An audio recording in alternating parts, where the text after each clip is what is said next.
జమిలీ బిల్లు లోక్సభ ముంగిటికొచ్చింది.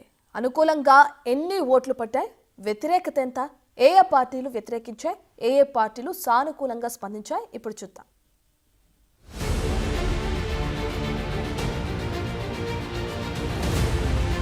ఒకే దేశం ఒకే ఎన్నిక బిల్లు ఎట్టకేలకు పార్లమెంటు ముందుకు వచ్చింది. ఇందుకోసం ప్రతిపాదించిన 129వ రాజ్యాంగ సవరణ బిల్లుతో సహా మరో బిల్లును కేంద్ర న్యాయశాఖ మంత్రి అర్జున్ రామ్ మేఘ్వాల్ మంగళవారం లోక్సభలో ప్రవేశపెట్టారు. తొలుత ఈ బిల్లును సభ ముందుంచగా కాంగ్రెస్, సమాజ్వాదీ, టీఎంసీ సహా పలు ప్రతిపక్షాలు తీవ్రంగా వ్యతిరేకించాయి. అటు ఎన్డీఏ మిత్రపక్షాలు బిల్లుకు సంపూర్ణ మద్దతు ప్రకటించాయి. ఆ తర్వాత బిల్లును ప్రవేశపెట్టడంపై ఓటింగ్ నిర్వహించారు.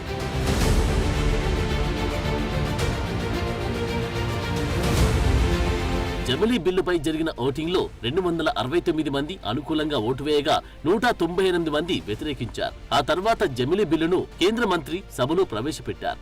ఈ బిల్లుకు తమ పార్టీ బేషరతుగా మద్దతిస్తుందని కేంద్ర మంత్రి పెమ్మసాని చంద్రశేఖర్ అన్నారు. సృజనాత్మక ఆలోచనలకు టీడీపీ ఎప్పుడు మద్దతిస్తుందని, సహకార సమైక్యతత్వానికి తాము అనుకూలమని, జమిలీ ఎన్నికల్లో ఖర్చు తగ్గి సామర్థ్యం పెరుగుతుందని, పోలింగ్ శాతం కూడా మెరుగవుతుందని అన్నారు కేంద్ర మంత్రి పెమ్మసాని. ఎన్నికల ఖర్చు 1,00,000 కోట్లు దాటుతుందని, నిరంతర ఎన్నికల ప్రక్రియ కారణంగా అభివృద్ధి కుంటుపడుతుందని కూడా వ్యాఖ్యానించారు పెమ్మసాని.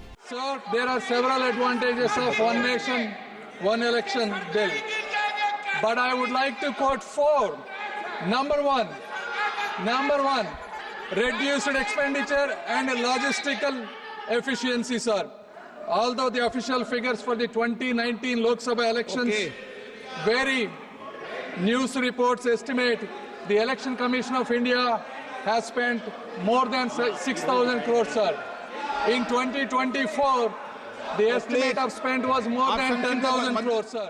అయితే జమిలీ బిల్లు రాజ్యాంగ మౌలిక స్వరూపానికి విరుద్ధమని, కేంద్రం తక్షణమే ఈ బిల్లును ఉపసంహరించుకోవాలని అన్నారు కాంగ్రెస్ ఎంపీ మనీష్ తివారీ. రాజ్యాంగాన్ని ధ్వంసం చేసేందుకే ఈ బిల్లుతో బిడ్ వేస్తున్నారని, జమిలీ ఎన్నికలు నియంతృత్వానికి దారితీస్తాయని అన్నారు ఎస్పీ నేత ధర్మేంద్ర యాదవ్. జమిలీ ఎన్నికలంటే రాష్ట్రాల హక్కులను దెబ్బతీయడమేనని, ఇది ప్రజాస్వామ్యానికి వైరస్ లాంటిదని, ప్రస్తుతం మనకు కావాల్సింది జమిలీ ఎన్నికలు కావని, ఎన్నికల సంస్కరణలు అన్నారు తృణమూల్ ఎంపీ కళ్యాణ్ బెనర్జీ.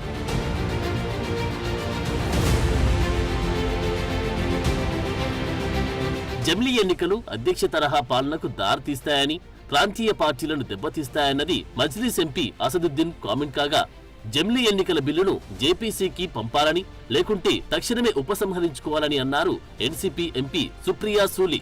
ప్రతిపక్షాలకు సంస్కరణలంటే అలర్జీ, అందుకే వ్యతిరేకిస్తున్నాయని, జమిలీ బిల్లుకు తమ సంపూర్ణ సహకారం ఉంటుందని అన్నారు శివసేన ఎంపీ శ్రీకాంత్ షిండే.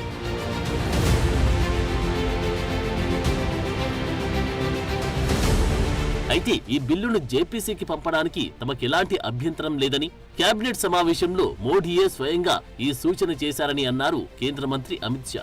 జమిలీ ఎన్నికల నిర్వహణ అంశం కొత్తది కాదని, 1983 నుంచి ఈ తరహా ఎన్నికలు జరపాలనే డిమాండ్ ఉందని, దీనివల్ల రాష్ట్రాల హక్కులకు ఆటంకం కలిగే అవకాశమే లేదని, సమైక్య స్ఫూర్తికి విరుద్ధం కాదని, స్వీడన్, జర్మనీ దేశాల్లో జమిలీ ఎన్నికలు యథేచ్ఛగా సాగుతున్నాయని, రాజకీయ కోణంలోనే ప్రతిపక్షాలు ఇలా ఆలోచిస్తున్నాయని అన్నారు అర్జున్ రామ్ మేఘ్వాల్ వంటి నేతలు.